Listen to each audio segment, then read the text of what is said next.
Listeners, please note, the following is an immersive audio drama that includes strong horror themes and potentially upsetting scenes for some audiences. For those with specific phobias, please view our show notes or episode bio for a list of content warnings. For everyone else, you've been warned. Thank you, and good luck.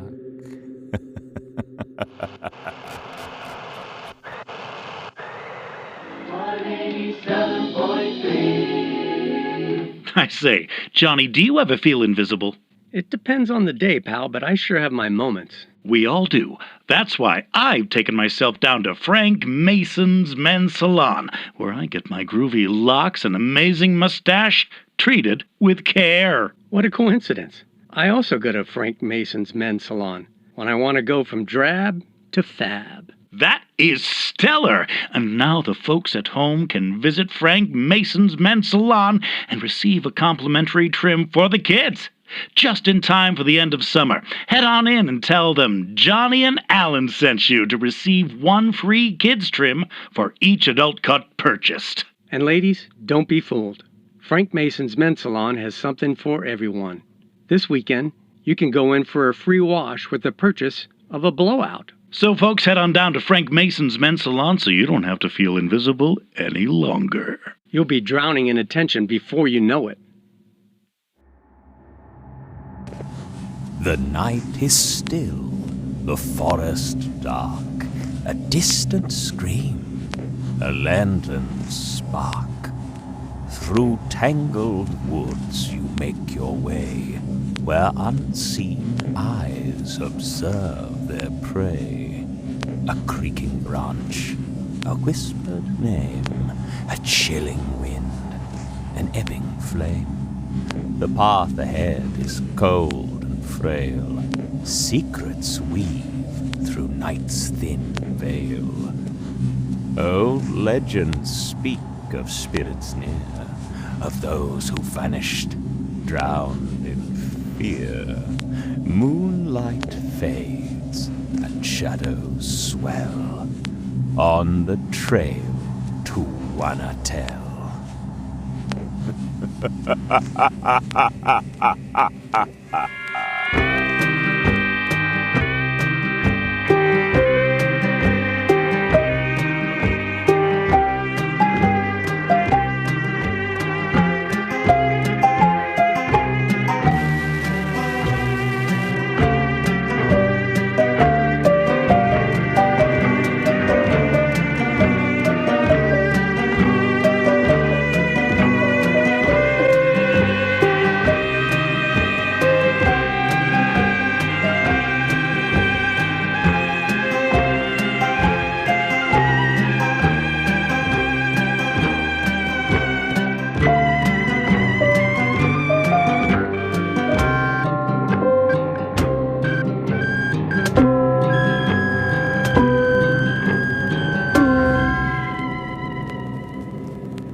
Who's ready for archery? I know the past few days have been boring with all the hiking trails roped off, but the shooting range is all set. Can I get a mighty bear roar? Campers? Hello? Where did they?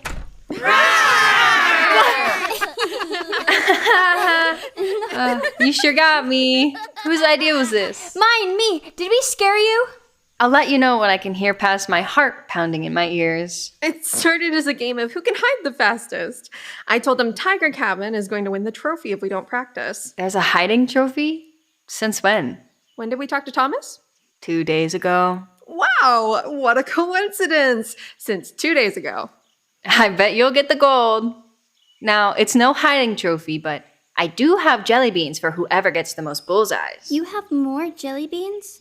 And soon, you might have more jelly beans. So far, I think I have the record. Guys, wait for me. I'm sorry. They got the idea to scare you, and I couldn't talk them out of it.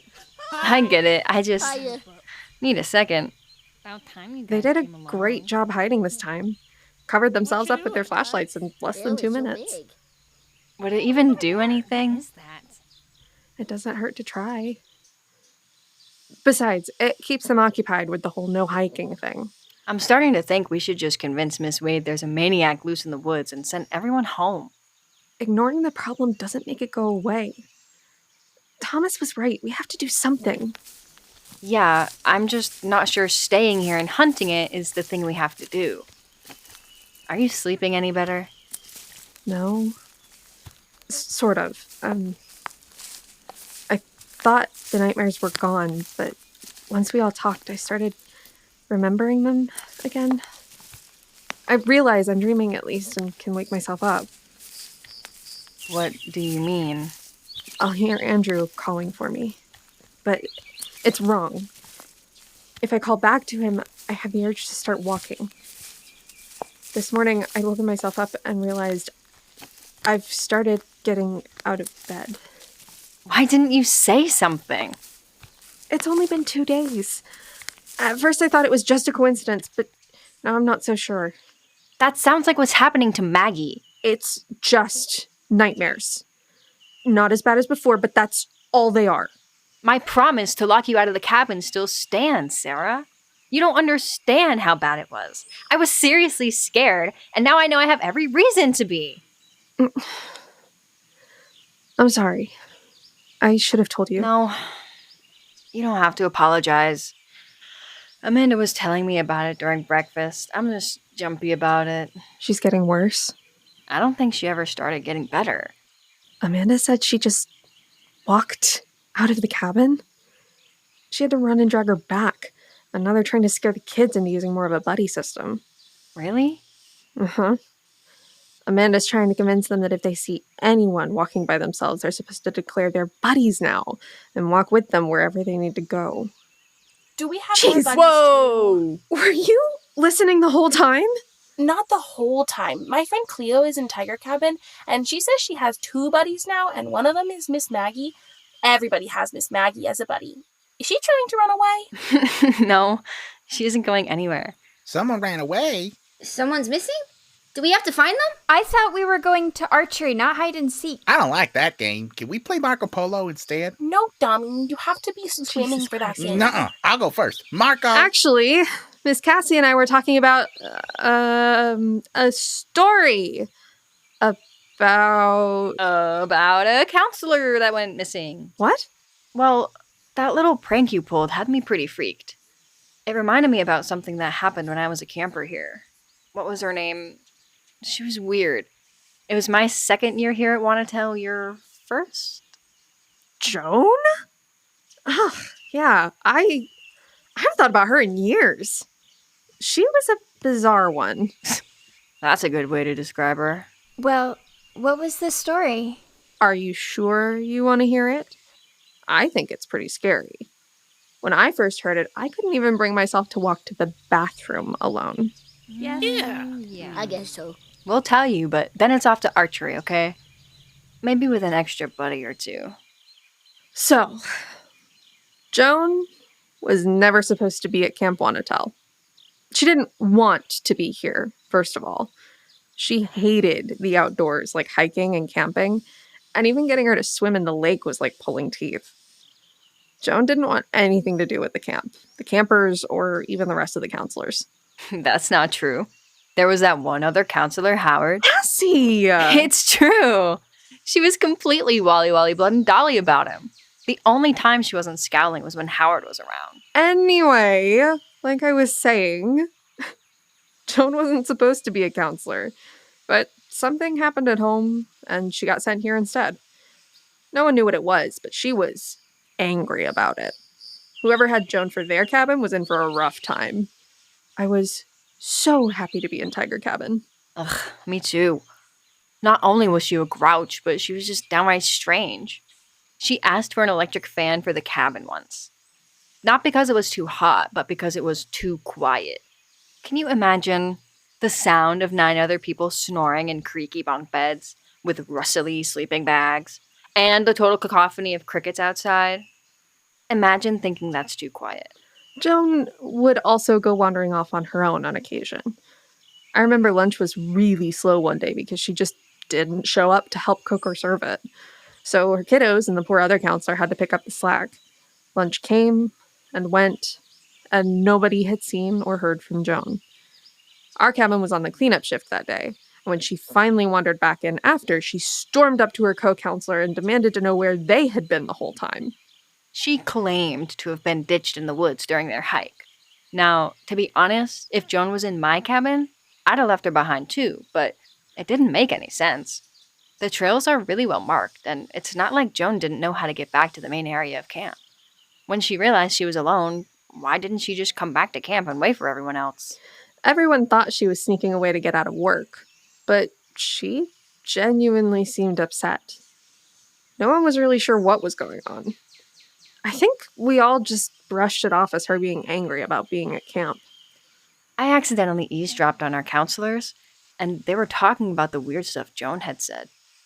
She said she had come back to camp, but that the whole place was completely empty. Nobody at the mess hall, nobody at the archery range, or even the director's cabin. Even the stray cats that usually hung around the porch of Wolf cabin were missing. I didn't know that. Anyway, the point is, things were weird and strange. People would go up to talk to her while she was working, and she'd jump and get mad at them for hiding from her and scaring her, when they weren't even trying to startle her. Some of the boys were dumb about it, though, and tried to do it on purpose. But not after what happened at the mess hall. Joan got really mad at some counselor one day. I forget his name. Our cabin was coming back from the lake when we heard a huge commotion from the mess hall. The firewood stack had been completely knocked over, and Joan was yelling, and I mean yelling, at someone. Our counselor, Bev, ran up to see what was wrong, and there Joan and this other boy was, and she was giving him an earful, going on about how she didn't understand why he and his campers couldn't just leave her alone. His name was Wayne. That's right, Wayne. Bev ran in and was trying to talk to them both, but she was confused. Joan was supposed to be with the rest of her cabin at the sports field, and Wayne's crew was exactly where they had been all afternoon, doing their craft in the mess hall. Joan was saying that she was looking for her campers because they had apparently run away from the sports field when she wasn't looking. She kept saying over and over, "You weren't here. Nobody was here. It was empty. I was alone." Wayne wasn't having any of it. He was tired of putting up with Joan's attitude all summer and was pushing back, saying stuff like, "If you had been paying attention, you'd know we were here the whole time. And just because you're having a miserable time here doesn't mean you have to bum the rest of us out." Something he said must have struck a nerve with Joan, because the next thing I knew, she pushed him. He stumbled back, and his foot caught one of the logs for the fire, and he fell. You were there? Mm-hmm. He landed hard. I still remember the crunch as his arm broke underneath him. I don't think she meant to hurt Wayne, but she just stood there, crying. His campers were freaking out, and their other counselor was trying to calm him down. Bev sent someone to get Miss Wade and started taking care of Wayne. She was the best one at first aid, so it was good that she was there. Ms. Wade got there quick and drove him back into town, to the hospital for a cast. Camp's not that big, so pretty soon everyone had heard about what happened, and people started saying that Joan was going to be leaving as soon as her parents could come pick her up. From the sound of it, it seemed like they would arrive the next day. That night was the volleyball tournament. All the cabins would be competing in a bracket to see who was the best, so everyone was down at the pit. Nobody wanted to miss it. So Joan was dragged along by Miss Wade, too, once she got back, but kept under careful watch. At least for a little bit. Things started getting intense with the games, and before anyone could notice, Joan slipped away. At first, we thought that she had just gone back to her cabin to pack or be by herself or something. Howard offered to go and look for her, but she wasn't at her cabin, and all of her things were still in the drawers. Mrs. Wade obviously started to worry. If she had wandered off and gotten lost, who knows where she might have ended up. So they called the rest of the tournament and sent all of us campers back to the cabins. A few of the more seasoned counselors went out, armed with their flashlights, to go find Joan. Yeah, it was tense on the way back. Obviously, we were worried about Joan and where she could have gotten off to, but some people were worried about Joan, if you know what I mean. We had seen her push Wayne and break his arm earlier in the day, and someone started saying something about how she could be waiting in the woods to nab us and take us away, or some other far-out idea like that. We didn't believe it, obviously, but it was easy to be freaked out as we walked back. It was a full moon that night. The camp was bright with it, and the pine trees almost looked silver. It was still weird.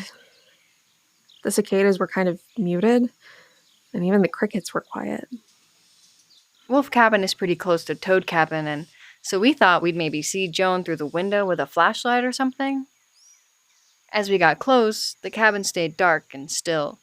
Us campers got inside and started wordlessly getting into our pajamas, ears straining to hear anything. Most nights we'd be giggling and talking and whatever else, but not that night. We got into bed and we lay quiet.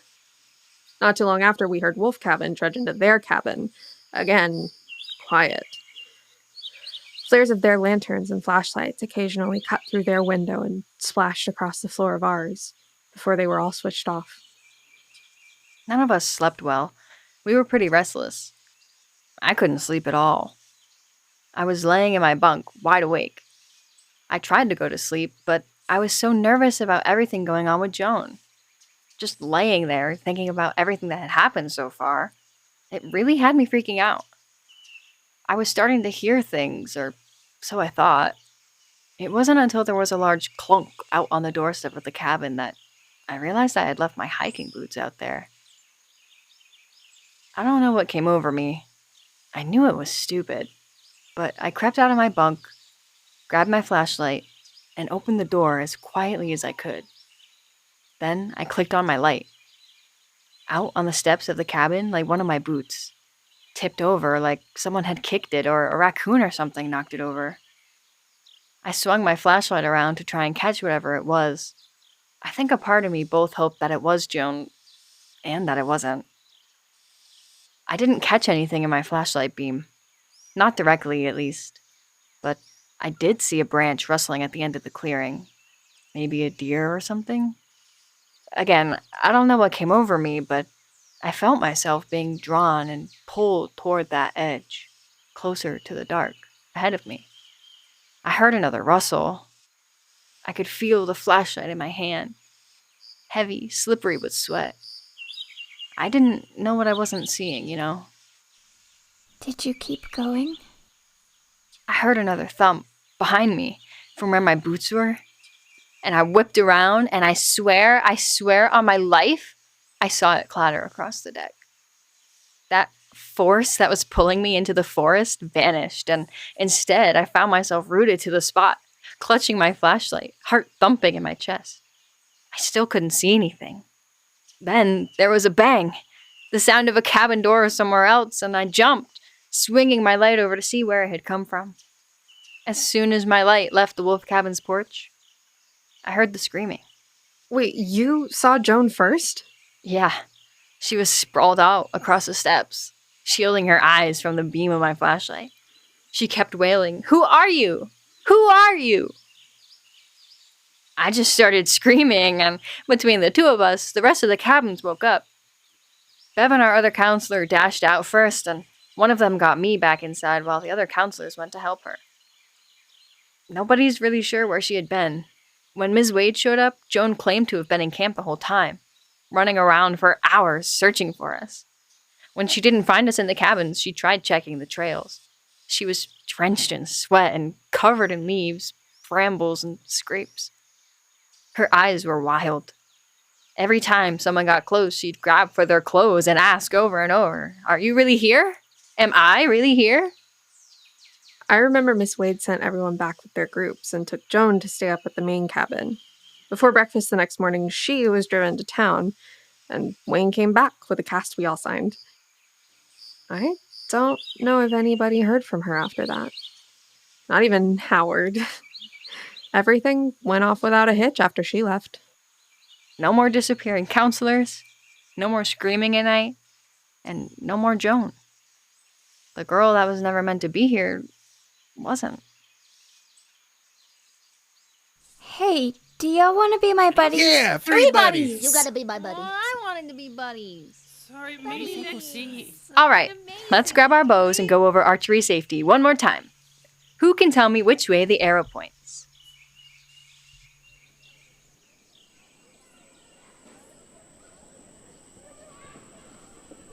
Do y'all remember Joan? Were you campers back then? No, that was the year before me. I heard rumors about it. I started the same year as Amanda. Yeah, that was weird. Now that I think about it, that was the first year I remember really creepy stuff happening. Camp's always been funky, but that was off. Well, I was just wondering, what if that's kind of what Maggie's dealing with? She isn't disappearing, though. She's still here at camp. It could be a perception thing. My dreams, the mirror, Andrew's voice. It's all how we're perceiving stuff, right? Maybe it can't actually do anything right now. It's just messing with our heads. Andrew's gone. Sarah. I know what I saw. It wasn't an illusion. And that hiker was dead. Super dead. I think I get what you mean. It does seem to be trying pretty hard. Maybe I'm not making it clear. Dead guy puppet. Thomas! Ugh, don't say it like that. God, you're right. Sorry. Walking corpse. Thomas! Listen, I'm serious. If it's changing how we view things when we're awake and doing okay, what do you think Maggie is seeing? Amanda says she's not sleeping and she's definitely not eating very much. Can we actually do anything about it, though? I don't want anything to happen to her. She's already not herself, and I don't know how much worse it can get before we go home. So, let's go talk to her about it. We could have her lead us to wherever this thing is hiding. No!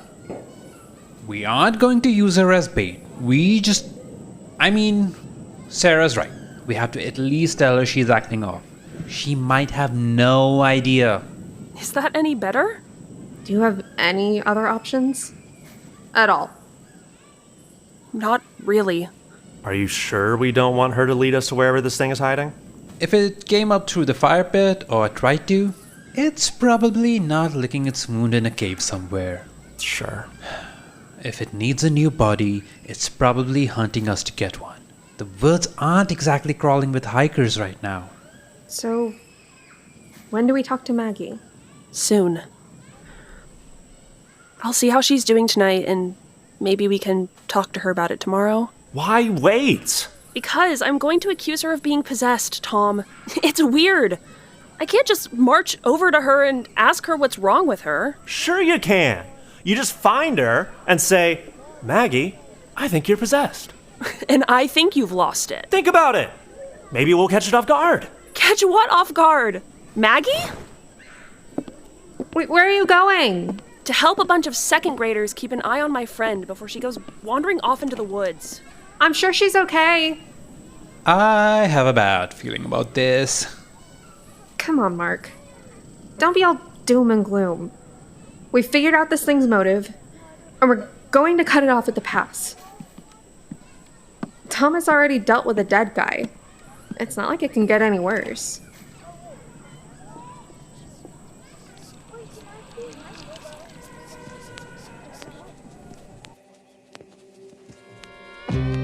Credits to the cast in order of appearance. Tory Doctor as Alan Wilson. Jeff Moats as Johnny Cowan. Marlon Dance-Hooi as the narrator and the monster. M.B. Lee as Cassandra Nelson. M. Cross as Sarah Davis.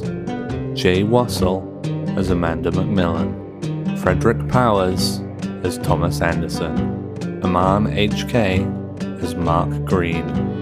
Additional voices by Meg McKellar, Martin Greene, Kelly the Kellhop. And credits to our crew: executive producer and associate writer Erin Valentine, lead producer and associate writer Saff Brydebell, lead writer Adelle King, script editor and lawkeeper Ely King, lead audio engineer, composer and associate writer Meg McKellar, audio engineers Esty Hernandez and Jacob Gucci Yamaguchi, lead visuals artist Dexter Valentine, visuals artist MB Lee.